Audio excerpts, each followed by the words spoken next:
In 1996, a security guard named Richard Jewell found a backpack filled with explosives at the Atlanta Olympic Games.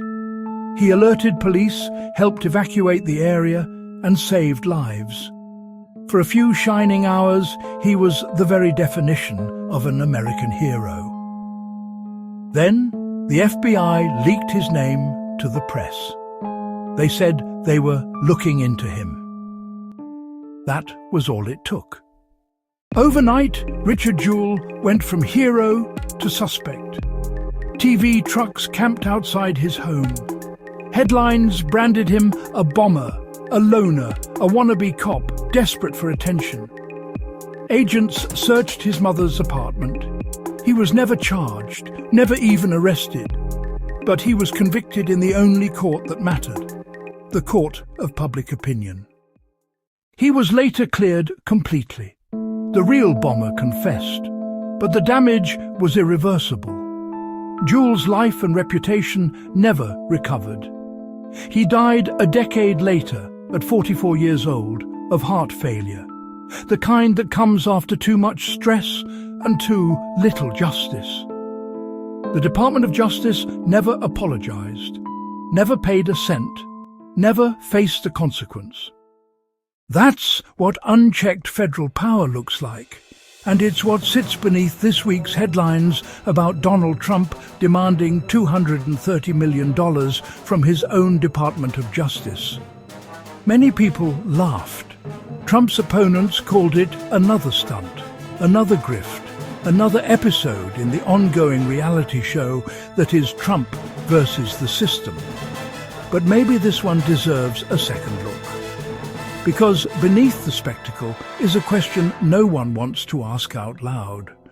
What if the man demanding money from the DOJ, the same man accused of trying to tear down democracy, is absolutely right? When the Department of Justice decides to investigate someone, there are no real consequences for getting it wrong.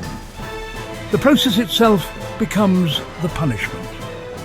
Lives can be wrecked by leaks, suspicion, and innuendo. And when it all collapses, the government shrugs and moves on. Just ask Richard Jewell. The DOJ is supposed to be a referee, but over time it's become both referee and executioner, controlling the investigations, the prosecutions, and the narrative that reaches the public. A single headline: federal investigators are looking into can end a business, destroy a family, or smear a name forever. Even if the accused wins, they lose. And when they try to fight back, they discover that federal agents and prosecutors are almost completely immune from civil liability. Unless someone fabricates evidence, an almost impossible bar, no one pays. The damage is written off as good faith. That's why Trump's demand, however self-serving it may seem to some, lands differently if you've ever been on the wrong end of government power. He's saying what millions of people already know. The Justice Department never has to pay for its mistakes. When ordinary citizens are investigated, the government hides behind immunity. When it's a president, everyone suddenly remembers the word accountability. Critics call Trump's demand a threat to democracy. But maybe the bigger threat is a Justice Department so insulated from consequence that it can crush people without ever being forced to look back. Maybe Trump's gambit, absurd as it might sound, is the overdue reckoning we should have had after Richard Jewell's name was splashed across headlines nearly 30 years ago.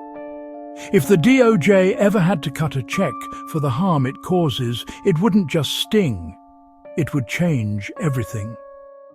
Imagine if the government had to calculate the cost of its own leaks, its own shortcuts, its own reckless press briefings. Imagine if the price of power were finally measurable.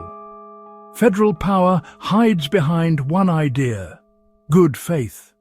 Prosecutors and agents can ruin lives, and we're told they were simply doing their jobs. When a case collapses, it's unfortunate. When it's proven false, it's regrettable. When it destroys a family, it's just part of the process. But in every other field, mistakes have consequences.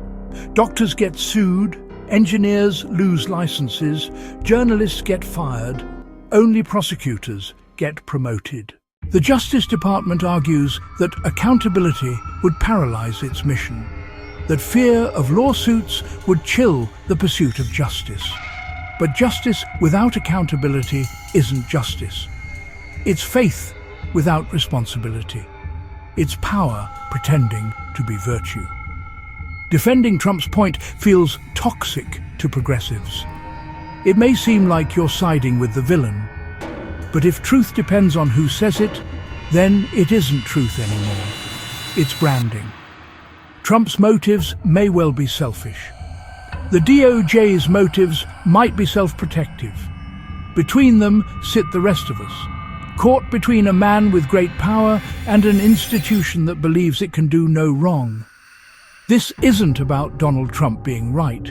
It's about the rest of us being powerless when the system decides we're guilty before the facts are in. Richard Jewell never got his life back. He died with the government's suspicion still echoing through his name.